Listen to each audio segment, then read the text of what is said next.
ठाणे जिल्हाधिकारी कार्यालयासमोर कंत्राटदारांचा एल्गार। इन्फ्रास्ट्रक्चर कंपन्या पावसाळी छत्र्यांप्रमाणे प्रशासनाला दिली छत्र्यांची भेट। गेले अनेक वर्ष ठेकेदारांनी ठाणे जिल्ह्यासह राज्यभर विकासकामे केली आहेत, मात्र त्यांना त्यांची बिले अदा केली जात नाही। उलटपक्षी इन्फ्रास्ट्रक्चर नावाने अचानक उगवलेल्या कंपन्यांना तात्काळ बिले अदा केली जात आहेत। त्याचा निषेध करण्यासाठी राज्य कंत्राटदार महासंघाच्या वतीने मंगेश आवळे यांच्या नेतृत्वाखाली छत्री आंदोलन करण्यात आले। राज्य सरकारच्या विविध विभागातील विकासकामे मार्गी लावणाऱ्या 3 लाखाहून अधिक कंत्राटदारांची 90,000 कोटींची बिलं थकवली आहेत। थकीत बिलाची रक्कम मिळावी यासाठी कंत्राटदारांनी आम्ही अनेकदा आंदोलने केली। 5 फेब्रुवारीपासून काम बंद आंदोलन सुरू केले, मात्र आतापर्यंत 4% रक्कम अदा करण्यात आली आहे। तसेच इन्फ्रावाल्यांना कामही देतात आणि पैसेही देतात, पण कंत्राटदारांना पैसेही देत नाही आणि थकीत बिलाची रक्कम मिळावी यासाठी राज्य सरकारकडे पाठपुरावा करूनही फक्त आश्वासन दिले जाते। त्याचा निषेध करण्यासाठी राज्य कंत्राटदार महासंघाचे ठाणे जिल्हाध्यक्ष मंगेश आवळे यांच्या नेतृत्वाखाली हे आंदोलन करण्यात आले। यावेळी आंदोलकांनी पाऊस नसतानाही हातात छत्र्या घेऊन इन्फ्रास्ट्रक्चरच्या नावाच्या कंपन्या या पावसाळ्यात उगवणाऱ्या छत्र्यांप्रमाणे आहेत। पावसाळा संपला की या छत्र्या अडगळीत बंद केल्या जातात असे माहीत असूनही वर्षानुवर्षे राज्यात विकासकामे करणाऱ्या कंत्राटदारांना बाजूला सारून या नव्या कंपन्यांना कामे देऊन बिले अदा केली जात असल्याचेही हे छत्री आंदोलन केल्याचे सांगितले। दरम्यान जानेवारी 2024 ते सप्टेंबर 24 या कालावधीत राज्य सरकारने सुमारे 1.5 लाख कोटींची कामे नियमबाह्य पद्धतीने वाटली। त्यावेळी अर्थ विभागाचीही परवानगी घेतली गेली नव्हती। त्यामुळे सध्याची परिस्थिती उद्भवली आहे। राज्यात विविध विभागात झालेल्या विकासकामांच्या देयकांची 40,000 कोटी रुपयांची थकीत रक्कम तातडीने मिळावी। राज्य सरकारने कोणत्याही विभागाचे विकासकाम खर्चाची आर्थिक तरतूद करूनच मंजूर करावे। विकास कामे करताना संबंधित कंत्राटदारास संरक्षण देण्याचा कायदा करावा। शासनाने सर्व विभागाच्या छोट्या कामांचे एकत्रीकरण करून एकच मोठी निविदा काढणे तातडीने बंद करावे।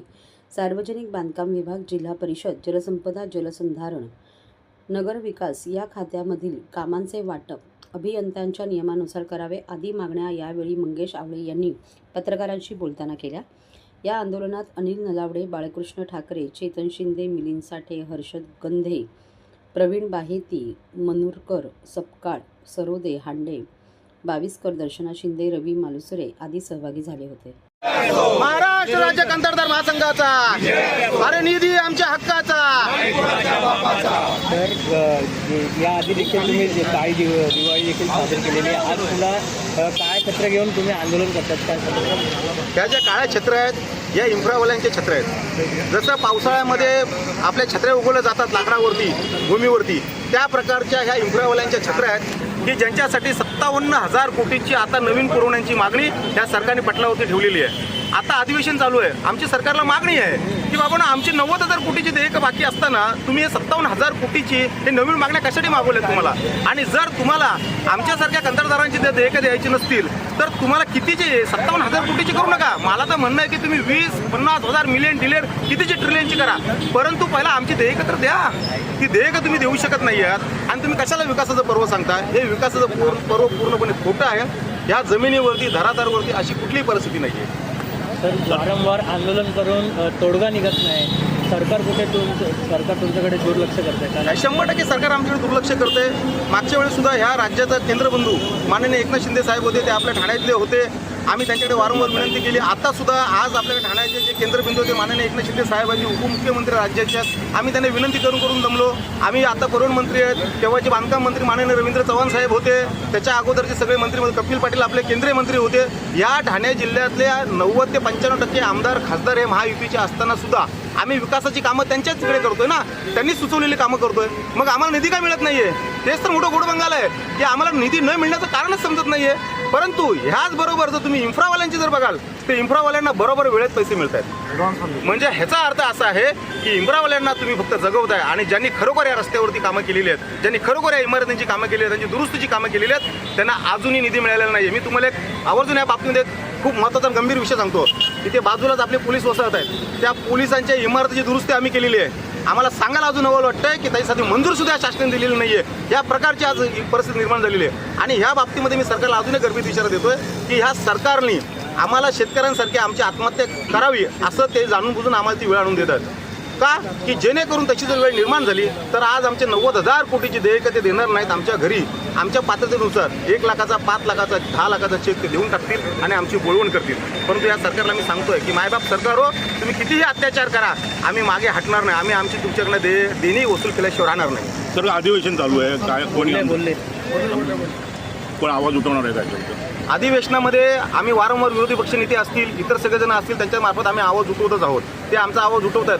परंतु मला एक समजत नाही, आम्ही जी कामं करतोय शासनाचीच करतोय ना. जर आम्ही शासनाची कामं करतो तर शासनाच्या मार्फत कितीची थकबाकी आहे हे शासनाकडे कळवलेलं आहे. मग शासन का देत नाहीये? म्हणजे ह्याच्या मागे कुठेतरी काहीतरी वेगळ्या प्रकारचं गोडबंगल आहे हे यातनं स्पष्ट दिसून येते.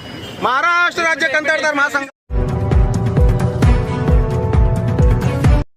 नागरिकांना आवाहन करण्यात येत आहे की सध्या डासांमार्फत पसरणाऱ्या डेंग्यू या आजाराचा प्रसार रोखण्यासाठी प्रत्येकाने पुढील प्रमाणे कार्यवाही करावी. डेंग्यू आजार एडिस इजिप्ती हा डास चावल्याने होतो. या डासांची पैदास साचलेल्या किंवा साचवलेल्या स्वच्छ पाण्यामध्ये होते. 8 दिवसांपेक्षा जास्त दिवस पाणी उघडे व साचून राहिल्यास त्यात डास अंडी घालतात. अंड्यांच्या अळ्या तयार होऊन पुढे डास तयार होतात. यासाठी आपल्या घरातील पाणीसाठे उदाहरणार्थ बॅरल्स, पिंपे, टाक्या, हौद, रांजणे इत्यादी दर आठवड्याला रिकामे करून घासून पुसून कोरडे करून पुन्हा भरावे. 1 दिवस कोरडा दिवस म्हणून पाळावा. पाणी साठ्यांना घट्ट झाकणे बसवावीत किंवा जुनी साडी, चादर, धोतर यांनी बांधून झाकून ठेवावीत, म्हणजे डास त्यात जाऊन अंडी घालणार नाहीत. घराच्या गच्चीवर, आजूबाजूला, अंगणात कोठेही पाणी साचू देऊ नये. भंगार सामान उघड्यावर टाकू नये. उदाहरणार्थ टायर्स, प्लास्टिक सामान, कुंड्या, टाकाऊ वस्तू इत्यादी. अशा सामानात पावसाचे पाणी साठून त्यात डेंग्यूच्या डासांची पैदास होते. घरातील कूलर्स, फ्रीजच्या पाठीमागील ट्रे हे देखील वेळोवेळी कोरडे करावेत. लक्षात ठेवा, नुसत्या फवारणीने डास घनता कमी होत नाही, तर त्यासाठी डास पैदास ठिकाणे नष्ट करणे ही आपल्या सर्वांची जबाबदारी आहे. कोणताही ताप अंगावर न काढता जवळच्या शासकीय रुग्णालयात मोफत औषधोपचार घ्या. अशा प्रकारे नागरिकांनी सहकार्य केल्यास डेंग्यूचा प्रसार रोखणे सहज शक्य आहे.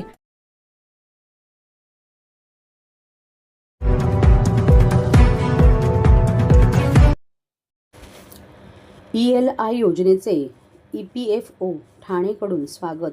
सर्व क्षेत्रांमध्ये रोजगार निर्मिती, कौशल्य, बुद्धी आणि सुरक्षित भविष्यासाठी एक ऐतिहासिक पाऊल.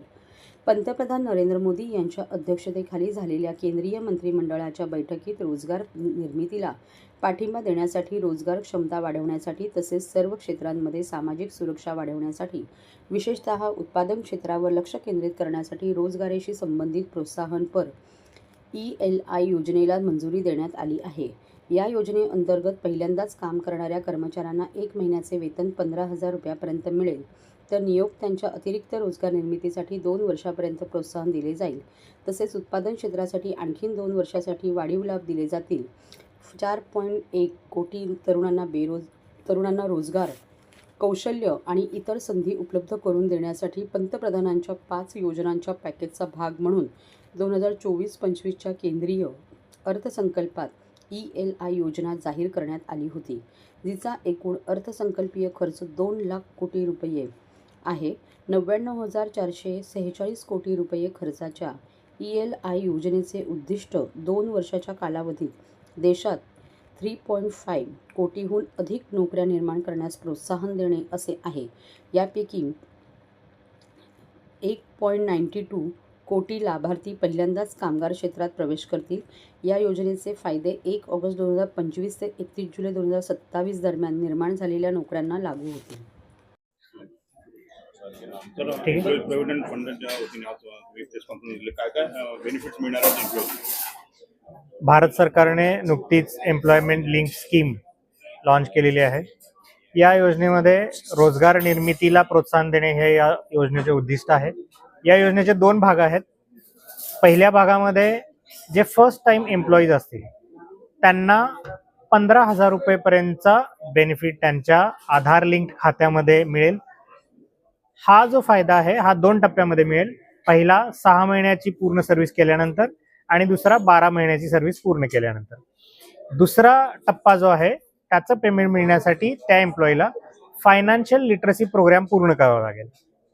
दुसरा जो पार्ट आहे भाग ब या योजनेचा तो आस्थापना म्हणजे कंपन्यांसाठी आहे.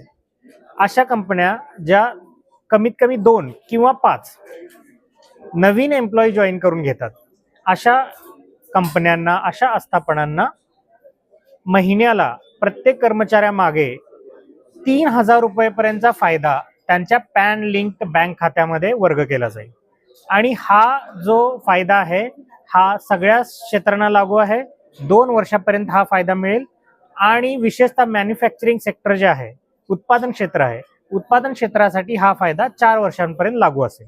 या योजनेच्या माध्यमातून देशामध्ये जवळपास 3,500 करोड रोजगार निर्मितीचं लक्ष ठेवण्यात आलेलं आहे. आणि या योजनेसाठी सरकारने 1,00,000 करोड रुपयेपर्यंतचं बजेट आवंटित केलेलं आहे. वयोमर्यादा काय ठेवली नाही? वयोमर्यादा नाहीये.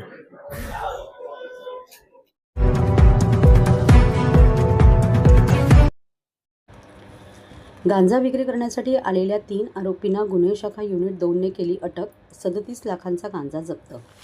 गांजा विक्रीसाठी आलेल्या 3 आरोपींना ठाणे गुन्हे शाखेने अटक करून 37 लाखांचा गांजा जप्त केल्याची माहिती आज पोलीस उपायुक्त अमरसिंह जाधव यांनी पत्रकार परिषदेत दिली.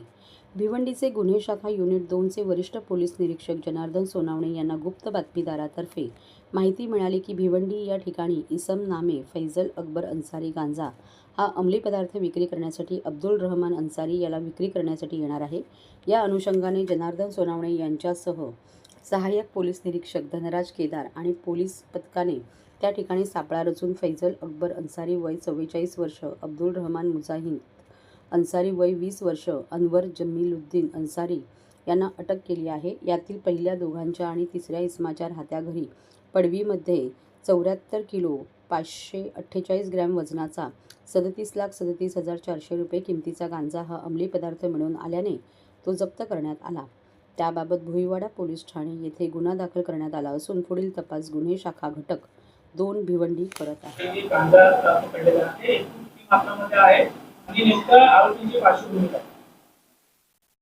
गुन्हे शाखा घटक 2चे पोलीस निरीक्षक श्री सोनवणे, API केदार आणि API माळी आणि त्यांच्या टीमला गोपनीय माहिती मिळाली होती की फैजल अन्सारी हा भिवंडीमध्ये गांजा विक्री करण्यासाठी येणार आहे. त्या अनुषंगानं ACP शेखर बागडे यांच्या मार्गदर्शनामध्ये घटक 2चे अधिकारी श्री सोनवणे आणि त्यांच्या टीमनं सापळा कारवाई आयोजित केली. त्यामध्ये फैजल अन्सारी आणि त्याच्यासोबत अनवर अन्सारी आणि अब्दुल अन्सारी असे 3 इसमांना ताब्यात घेण्यात आले. त्यामध्ये अनवर अन्सारी याच्या घरामधून आणि ताब्यात घेतलेल्या 2 इतर संशयित इसमांकडून एकूण जवळपास 74 किलोचा गांजा अंमली पदार्थ हस्तगत करण्यात आला, जप्त करण्यात आला. त्याची अंदाजे किंमत 37 लाख रुपये आहे. त्या अनुषंगानं भुईवाडा पोलीस स्टेशन येथे गुन्हा दाखल करण्यात आला असून सदरच्या आरोपींना मान्य न्यायालयामध्ये आज हजर करण्यात येणार आहे. फैजल अन्सारी जो आरोपी आहे त्याच्यावर यापूर्वी 2 NDPSच्या कायद्याने गुन्हे दाखल आहेत आणि इतर आरोपींवर देखील काही गुन्हे दाखल आहेत. तर त्या अनुषंगाने पोलीस माहिती घेत आहेत. प्राथमिक चौकशीमध्ये फैजल या आरोपीनं सदरचा गांजा हा ओरिसा राज्यातून आणल्याची प्राथमिक माहिती मिळाली.